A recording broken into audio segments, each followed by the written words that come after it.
আমার নিজেকে সত্যি সত্যি পড়ি মনে হয়, আমি উঠতে থাকি। তো আমি চিন্তা করছিলাম যে কি এমন করা যায় যাতে আমি ক্যামেরার সামনে গিয়ে আসলে ওই ব্যাপারটা আমার মধ্যে আছে কিনা, বা আমি কতটুকু স্বাচ্ছন্দ্য বোধ করবো শুটিংয়ে গিয়ে, আমি আমার বাবুকে নিয়ে ঠিকঠাক মতো থাকতে পারবো কিনা। তো তার জন্য একটা ট্রায়াল ভার্সন ছিল আমার জন্য।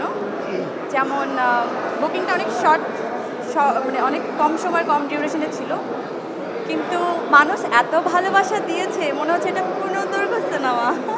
আচ্ছা আপু, পদ্ম দেখি যে বেশ মা ভক্ত, তাকে তার এই মা ভক্তির পিছনে আমার আপনার মা ভক্ত হওয়া ছাড়া কোনো উপায় নাই। পরি এখন নিজেকে কোন জায়গাটা দেখতে চাই, পূর্ণর মা হিসাবে বেশি? আপনারা যেভাবে রিসিভ করবেন আমার কোনো সমস্যা নেই, আমি সবভাবেই গর্ববোধ করব। আর এই এই যে প্রশংসাটা কেমন লেগেছে? ওই যে বললাম যে ওর কোনো প্রশংসা হলে, দেখেন ওরা আমার ডানা, দুটো বাচ্চাই আমার ডানা, সো ওদের কোনো ভালো কাজ হলে আমি আসলে ওই যে বললাম উঠতে থাকি, আমার জীবনে সমস্ত খুশি ওরা। তো আমার তো আর কিছু চাওয়ার নেই আসলে, আলহামদুলিল্লাহ। ও নিজের পরিচয় কিন্তু নিজে অটোমেটিক কিন্তু বানিয়েই নিয়েছে, তোমরা কিন্তু এটা করেই দিয়েছে। আমার কোনো সমস্যা নাই, আমার সবগুলোতেই অনেক গর্ববোধ করবো, কারণ ও আমার বাচ্চা।